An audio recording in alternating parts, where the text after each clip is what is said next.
नमस्कार and welcome to my YouTube channel talks with Deepak Singh. This is Deepak Kumar.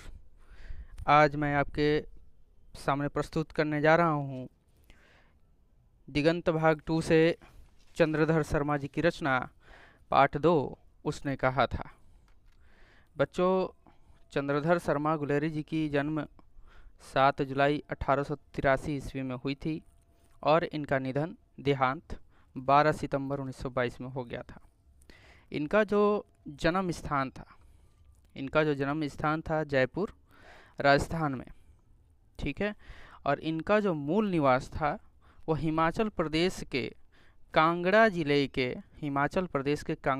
के गुलेर नामक ग्राम से था, इसलिए इनके नाम में गुलेरी लगा था, ठीक है। तो यहाँ से इनकी जो पढ़ाई थी, ये बचपन में संस्कृत की शिक्षा लिया करते थे। 1899 में इलाहाबाद तथा कोलकाता विश्वविद्यालयों में क्रमशः इन्होंने मैट्रिक की परीक्षा दी, मैट्रिक पास किए। 1901 में कोलकाता विश्वविद्यालय से इंटरमीडिएट किए और 1903 में इलाहाबाद विश्वविद्यालय से बीए, ठीक है, ग्रेजुएशन किए थे। इलाहाबाद विश्वविद्यालय से ग्रेजुएशन किए थे। इसके बाद इनके बारे में यहाँ से आप जानिए कि जो प्रस्तुत कहानी है जो हम लोग पढ़ने जा रहे हैं, जिसका नाम उसने कहा था, यहाँ प्रस्तुत कहानी उसने कहा था उनकी अमर रचना है। यह हिंदी कहानी के विकास में मील का पत्थर मानी जाती है। यह एक कालजयी रचना है। कालजयी यानी कभी नहीं मर सकती, यह हमेशा जीवंत रहेगी, जीवंत रचना है। प्रसिद्ध फिल्मकार बिमल राय ने इस कहानी पर फिल्म भी बनाई थी और इसके अनेक नाट्य रूपांतरण हो चुके हैं, ठीक है। ज़्यादा इसके बारे में नहीं, इसके बारे में बस यही आपका सवाल पूछा है कि तेरी कुड़माई, इसमें एक वर्ड आता है तेरी कुड़माई, ठीक है, तेरी कुड़माई। इसका अर्थ होता है, हिंदी अर्थ होता है मंगनी, ठीक है। ये कहानी जो है बच्चों, अमृतसर के भीड़ भाड़ भरे बाज़ार से शुरू होती है, जहाँ एक 12 साल का लड़का जिसका नाम लहना सिंह है, 12 साल का लड़का, और एक 8 साल की लड़की तांगे के नीचे आती है, तो उसको तांगे के नीचे आने से बचाते हैं, जिसका नाम लहना सिंह है, जो 12 साल का लड़का है, वो बचाता है। और फिर वो पूछता है, छेड़ता है उसको, उस लड़की को छेड़ते हुए पूछता है कि तेरी कुड़माई यानी तेरी मंगनी हो गई क्या, ठीक है। लड़की धत कहकर भाग जाती है। ये इसका पूरा जो विस्तार है यह हम चैप्टर में यानी कि कहानी में पढ़ेंगे। तो आइए शुरू करते हैं कहानी, जिसका नाम है उसने कहा था। चलिए बच्चों, कहते हैं कि बड़े बड़े शहरों के इक्के गाड़ी वालों की जबान के कोड़ों से जिनकी पीठ छिल गई है और कान पक गए हैं, उनसे हमारी प्रार्थना है कि अमृतसर के बम्बू काट वालों की बोली का मरहम लगावे। कहने का मतलब है कि जो व्यक्ति कहीं दूसरे शहर में है, कहीं दूसरे जगह पर है, कहीं दूसरे इलाके में है, जो इक्के गाड़ी चलाने वालों की जुबान से थक गया हो, उसके पीठ छिलने का मतलब है कि सुन कर थक गया हो, तो वो आ जाए कहाँ पर, अमृतसर में। जब बड़े बड़े शहरों की चौड़ी सड़कों पर घोड़े के पीठ को चाबुक से धूनते हुए इक्के वाले कभी घोड़े की नानी से अपना निकट संबंध स्थिर करते हैं। इसका मतलब कि गाली वाली ये सब जो होता है वो बोलते हैं, ठीक है। कभी राह चलते पैदलों की आंखों के न होने पर तरस खाते हैं, ठीक है। बोलते हैं ना कभी कभी कि आँख नहीं है, दिखाई नहीं देता किधर जा रहे हो, ठीक है। कभी उनके पैरों की उंगलियों के पोरों को चीथ कर अपने ही को सताया हुआ बताते हैं। कभी कभी किसी के पैर पर चढ़ा देते हैं क्या गाड़ी, और बोलते हैं कि उल्टा अपने आप को बोलेंगे कि हम ही से गलती हो गया, ठीक है। गलती भी खुद करेंगे और बोलेंगे कि जो चलने वाला है वही गलती कर रहा है। और संसार भर की ग्लानि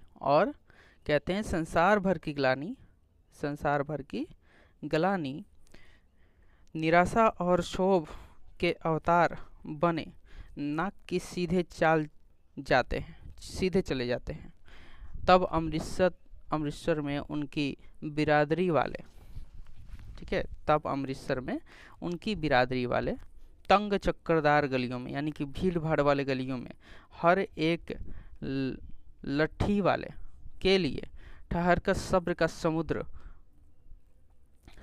समुद्र उमड़ा कर, यानी कि अगर आप अमृतसर के गलियों में जाइएगा, तंग गलियों में यानी चक्करदार, यहाँ भीड़ भाड़ वाले जो गली होते हैं वहाँ जाइएगा, तो जो लट्ठी वाले यानी जो गाड़ी चलाने वाले, बग्गी चलाने वाले हैं, वो सब्र का उमड़ापन दिखाते हैं, ठहर कर रुक जाते हैं।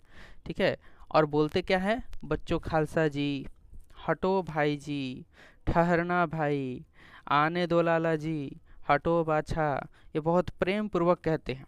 ठीक है, करते हुए सफ़ेद फोटो खच्चरों और बतकों, गन्ने और खोमचे, खोमचे का मतलब जो ओड़िया हम लोग सिर पर लेते हैं ना, खोमचे और भारे वालों के जंगल में राह खेते हैं।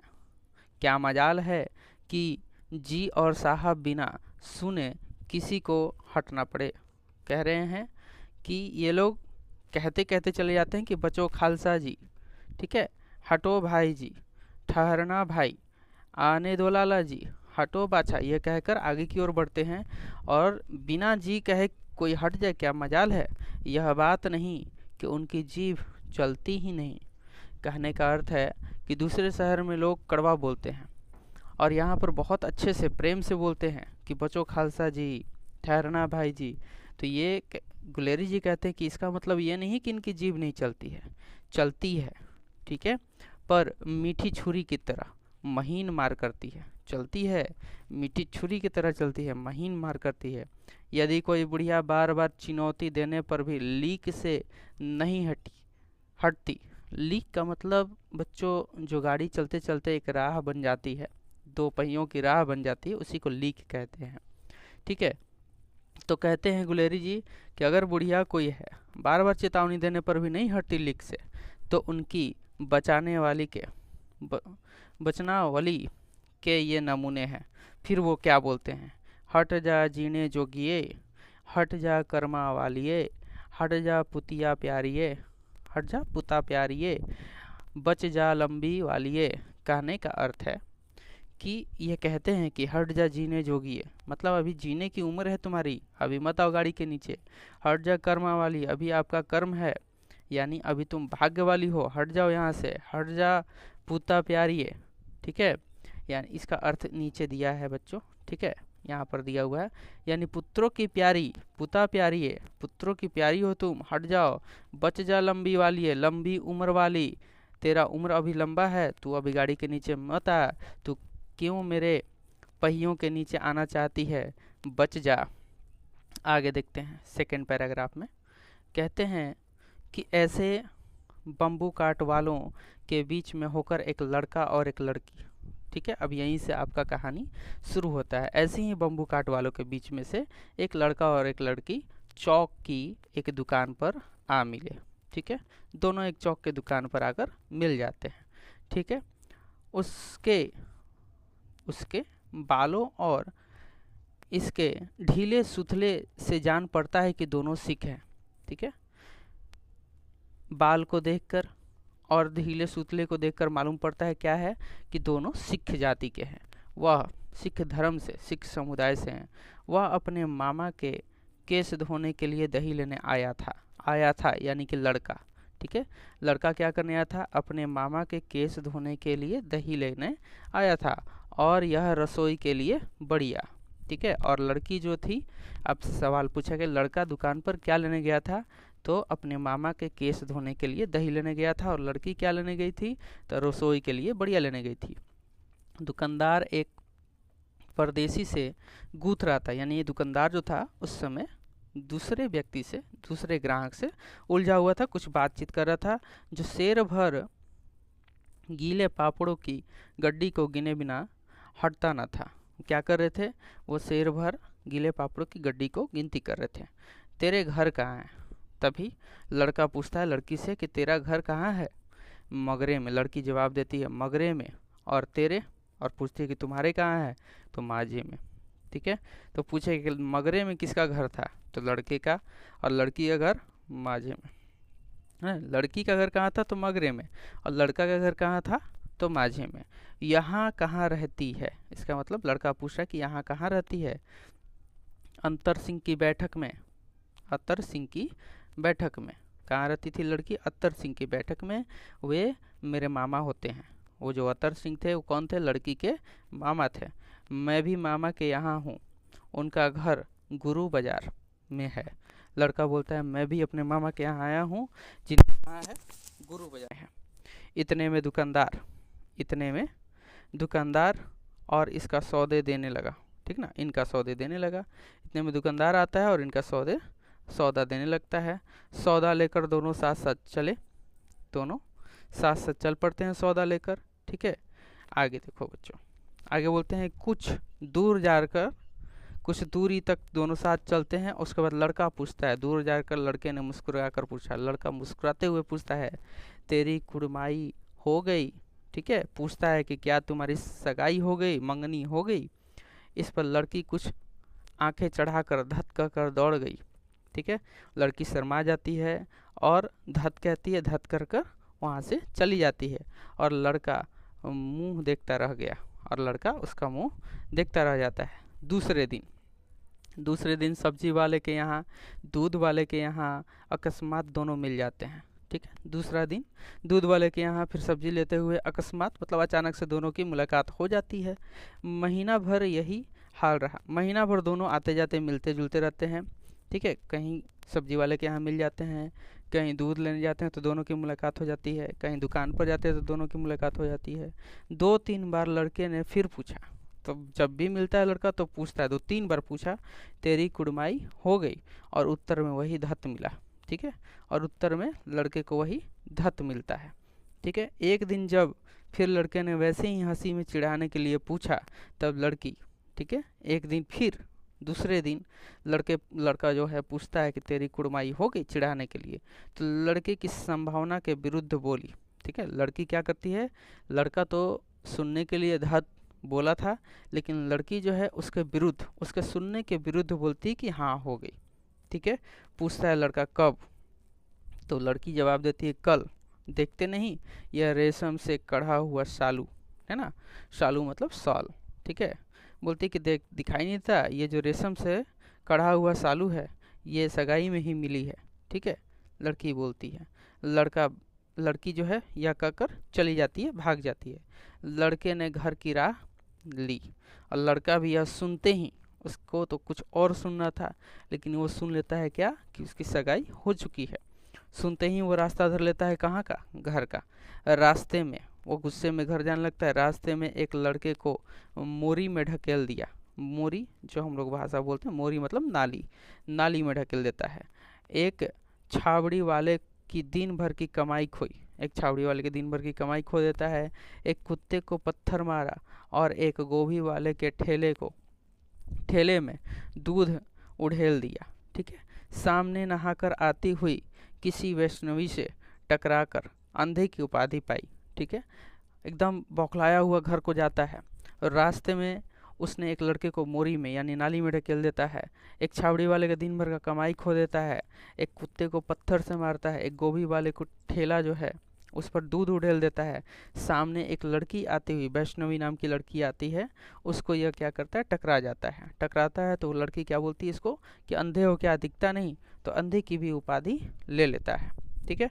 तब कहीं घर पहुंचा, और फिर वो कहाँ पहुंच जाता है, अपने घर। आगे देखते हैं, यहाँ पर लड़की के जो लड़का का कहानी है, ये बचपन की कहानी है बाबू, ठीक है। आगे हम लोग देखेंगे सेकंड भाग। यहाँ देखिएगा कि यहाँ आपका सेकंड भाग है। सेकंड भाग में आगे पढ़ते हैं। अब बच्चा जो है, लड़का जो है बड़ा हो गया है। अब यहाँ से कहानी चेंज है।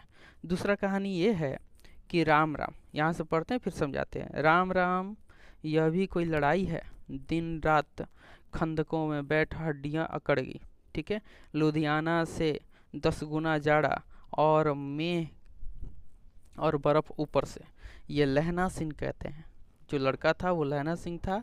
वो अब बड़ा हो जाता है और फौज में शामिल हो जाता है, फौज में भर्ती हो जाता है, और किसी लड़ाई में वो जाता है। तो वहाँ की ये कहानी है। तो वहाँ बोलता है कि ये कोई लड़ाई है, दिन रात खंदकों में, खंदक यानी कि जो मिट्टी का वो गड्ढा बना हुआ था, जिसमें सिपाही लोग रहते हैं, उसमें बैठे हड्डियाँ अकड़ गई। लुधियाने से भी ज़्यादा यहाँ पर जाड़ा है, ठीक है। पिंडलियों तक कीच में कंधे धंसे हुए हैं, ठीक है। और जो हमारा शरीर है वो कीचड़ों में धंसा हुआ है। गनीम कहीं दिखता नहीं, गनीम कहीं दिखता ही नहीं। गनीम का मतलब बच्चों दुश्मन होता है, दुश्मन। तो दुश्मन कहीं दिखते ही नहीं। घंटे 2 घंटे में कान के पर्दे फाड़ने वाले धमाके के साथ सारी खंदक हिल जाती है, ठीक है। और हर 2 घंटे में क्या होता है, कान फाड़ने वाले जैसे धमाके किए जाते हैं, है ना, बम दागे जाते हैं। तो बोलते हैं कि खंदक हिल जाता है धमाकों से और 100-100 गज धरती उछल पड़ती है। और धरती जो है उस धमाके से 100-100 गज उछल पड़ती है। इस गैबी गोले से बचे तो कोई लड़े, ठीक है। और ये जो गैबी गोला है, ये जो बारूद है, गोला बारूद जो है, इससे कोई बचे तब आदमी लड़े। नगरकोट का जलजला सुना था, नगरकोट का जलजला सुना था। यहाँ दिन में 25 जलजले होते हैं, यानी दिन भर में 20-25 बम फेंके जाते हैं। जो कहीं खंदक से बाहर साफा या कुहनी निकल गई तो चटाक से गोली लगती है, ठीक है। तो कहते हैं जो कहीं, यानी कि अगर खंदक से बाहर साफा, यानी कि अगर हम निकल जाए, या कोहनी भी हल्का सी निकल गई, कोहनी भी बाहर की ओर निकल जाती है, तो तुरंत गोली दाग देते हैं। ना मालूम बेईमान मिट्टी में लेटे हुआ है या घास के पत्तियों में छिपे रहते हैं, ठीक है। अब दुश्मन को बोल रहे हैं कि नहीं मालूम है कि वे लोग मिट्टी में छुप के हमको देख रहे हैं या घास में छुपे हुए हैं। जैसे ही हाथ भी बाहर निकलता है तो चटाक से गोली लग जाता है। लहना सिंह, इसका जो मेन किरदार है, लहना सिंह बच्चों, लहना सिंह और 3 दिन, लहना सिंह कहते हैं और 3 दिन, बस 3 दिन, 4 तो खंदक में बिता ही दिए, यानी कि 4 दिन खंदक में बिता दिए और 3 दिन बिताना है। परसों रिलीफ आ जाएगी और फिर 7 दिन की छुट्टी, ठीक है। 4 दिन बिता दिए, 3 दिन और परसों क्या हो जाएगा, 7 दिनों की छुट्टी मिल जाएगी। अपने हाथों झटका करेंगे और पेट भर खाकर सो रहेंगे। अपने हाथ से कुछ बनाएंगे, मीट बनाएंगे और खाकर सो रहेंगे उसी फिरंगी मेम के बाग में, ठीक है, जहाँ ये लोग काम कर रहे थे, जहाँ जिसका सैनिक थे वहाँ पर कोई अंग्रेजी मैम थी।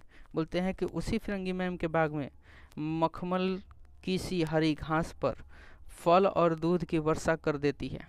यानी जो फिरंगी मैम थी वो इन लोगों को खाने पीने की भरपूर सामग्री देती थी। लाख कहते हैं, तो बार बार कहते हैं कि दाम नहीं लेती, ठीक है। बार बार कहते हैं कि इसके कुछ पैसे ले लीजिए, तो दाम नहीं लेती हैं फिरंगी मैम।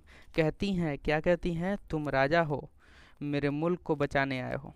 कहती हैं कि तुम सैनिक अगर ना होते तो हमारे मुल्क को कौन बचाता, तुम ही तो हमारे राजा हो जो हमारे मुल्क के लिए लड़ने आए हो, ठीक है। आगे देखिए, आगे बोलते हैं कि 4 दिन तक पलक नहीं झपी। 4 दिन तक पलक नहीं झपी, यानी 4 दिन तक ये लोग सोए नहीं थे। बिना फेरे घोड़ा बिगड़ता है और बिना लड़े सिपाही। कहने का मतलब कि बिना दौड़े घोड़ा बिगड़ जाएगा, घोड़े को अगर दौड़ाया नहीं जाए तो वो बिगड़ जाएगा।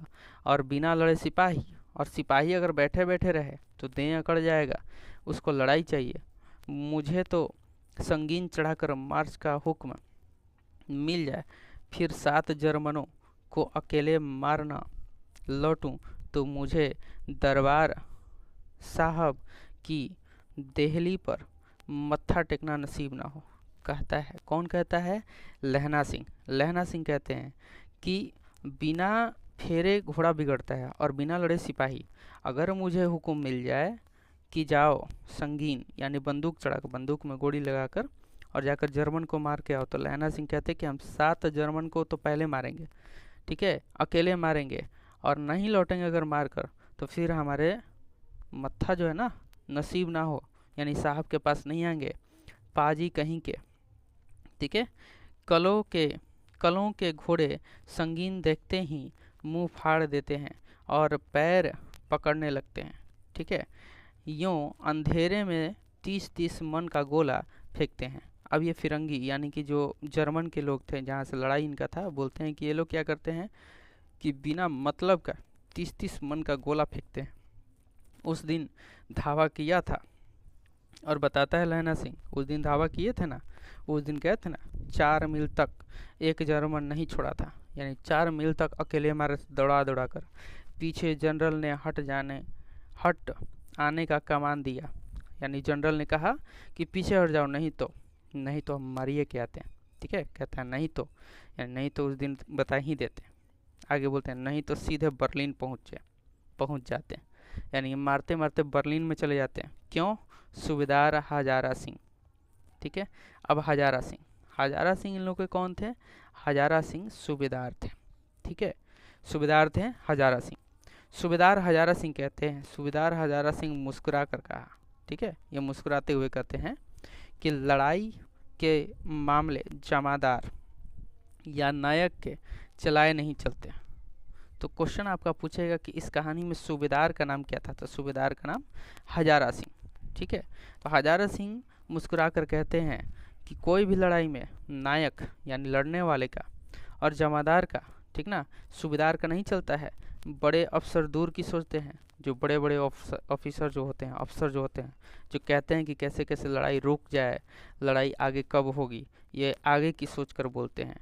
300 मील का सामना है, एक तरफ बढ़ गए तो क्या होगा? तो सूबेदार जो हजारा सिंह है वो बताते हैं कि 300 मील का है, लड़ाई जो है 300 मील दूर तक का है, और एक तरफ ही हम लोग चले जाएंगे तो फिर आगे क्या होगा ये कोई नहीं जानता है, इसलिए अफसर आगे की सोच कर बताते हैं।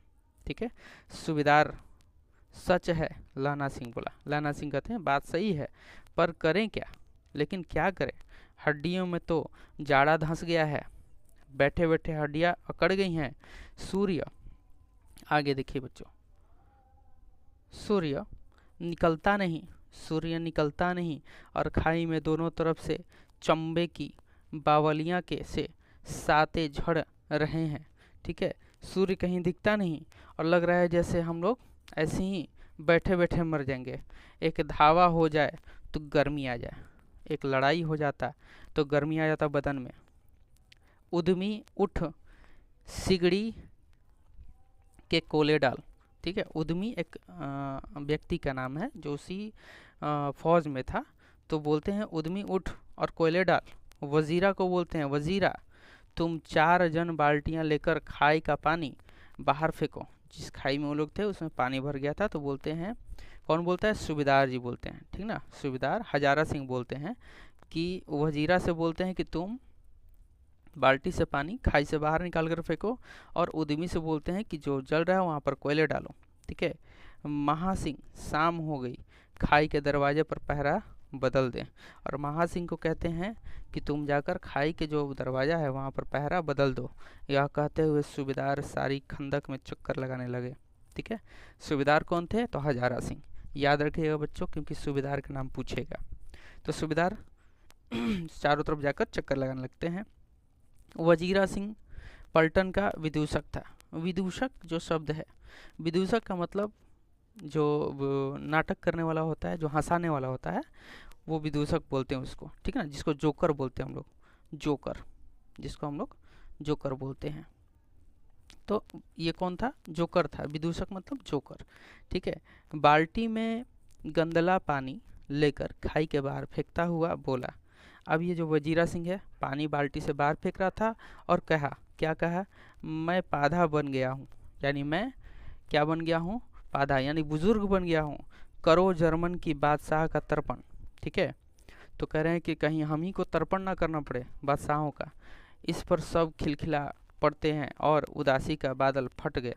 ठीक है, जैसे ही वो बोलता, कॉमेडियन था, ठीक है, हंसाने वाला था, तो वो हंसाने के लिए बोलता है कि मैं तो बुजुर्ग हो गया हूँ, अब तुम ही लोग जाकर उसका तर्पण करो।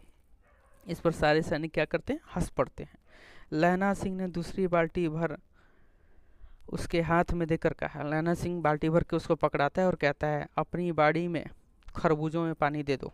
ठीक है, यानी अपने तरफ, अपनी बाड़ी मतलब बागीचा, अपने बागीचे में जो खरबूजे हैं उसमें पानी दे दो। ऐसा खाद पानी पंजाब में भी नहीं मिलेगा।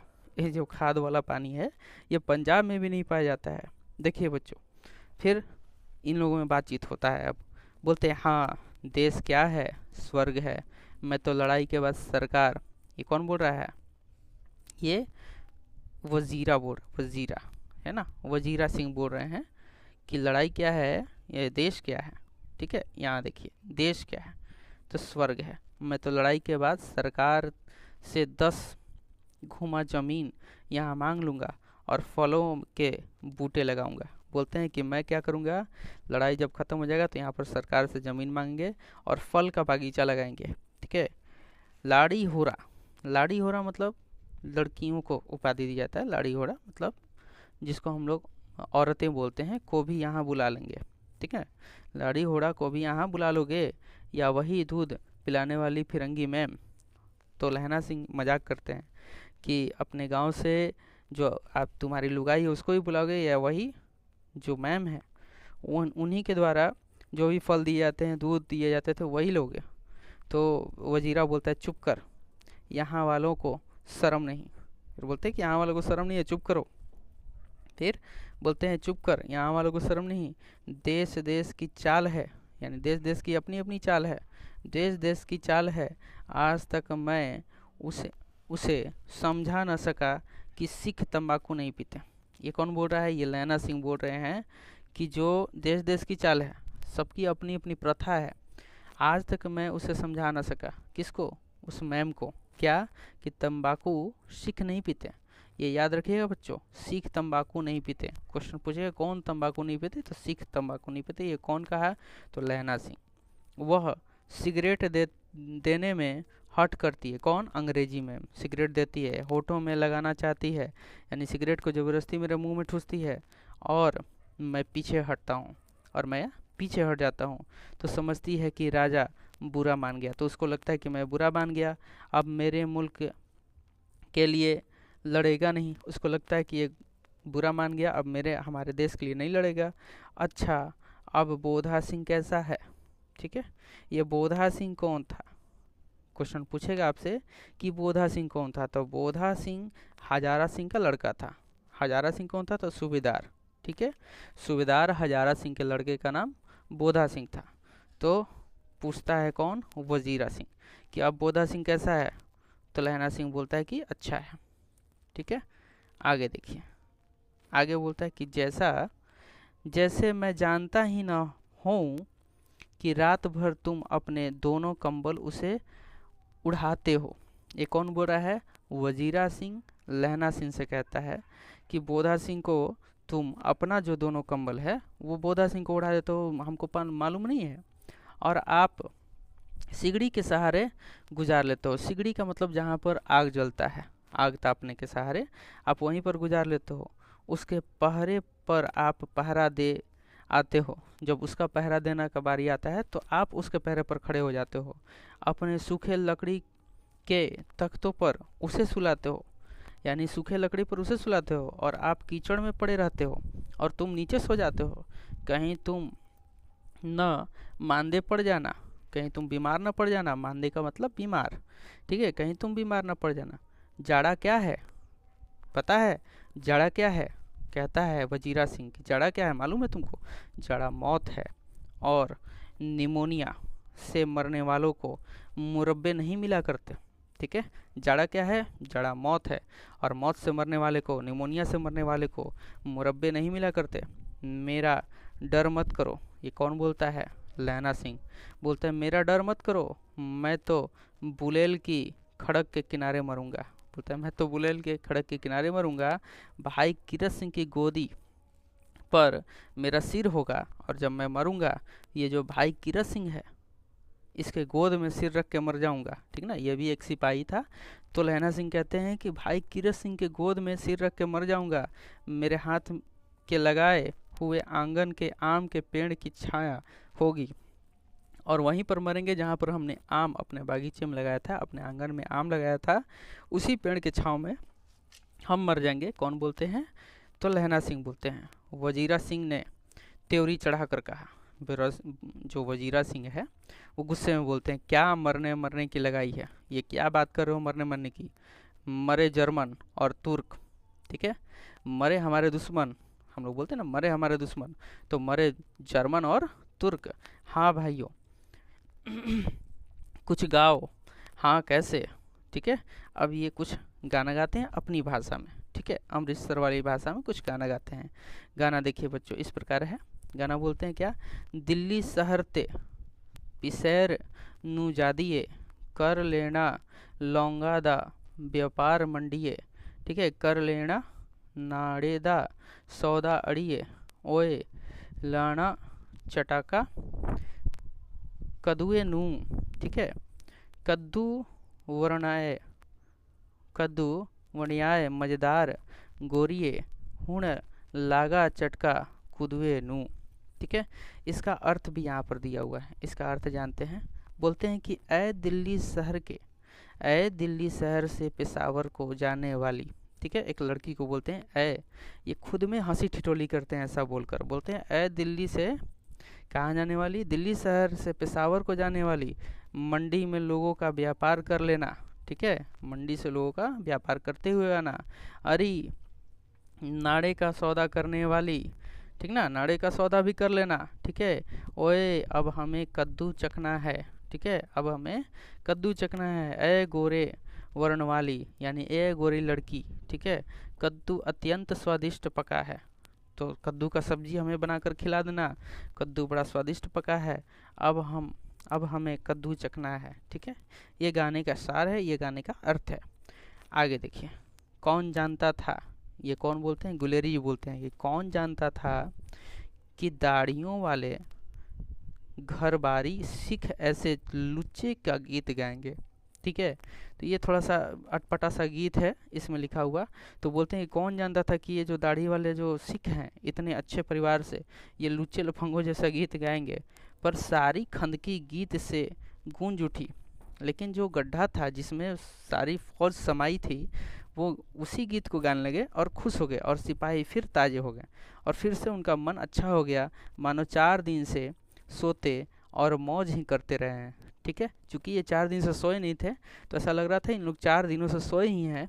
ठीक है, और फिर से ये ताज़ी हो गई, इनकी सारी बातें ताज़ी हो गई, मन मस्तिष्क ताज़ा हो गया। ठीक है, तो बच्चों आगे का जो भाग 3 है, ये हम लोग अगले पार्ट में पढ़ेंगे, क्योंकि कहानी थोड़ी लंबी है, तो इसको 2 भाग में करके, 2 पार्ट में करके हम लोग पढ़ेंगे और इसका अर्थ समझेंगे। जितने भी चीज़ हमने आपको बताए हैं, जितने भी चीज़ आपको नोटिस कराया है, वो याद रखना, क्योंकि पूरे एग्ज़ाम में कोई ऐसा चीज़ नहीं है, जितना बताया गया उतना ही आएगा। ठीक है, कोई भी चीज़ छूटेगा नहीं। आपका ऑब्जेक्टिव हो सब्जेक्टिव हो, अगर ध्यान से इसको सुनिएगा तो सारा चीज़ समझ में आ गया होगा आपको। ठीक है।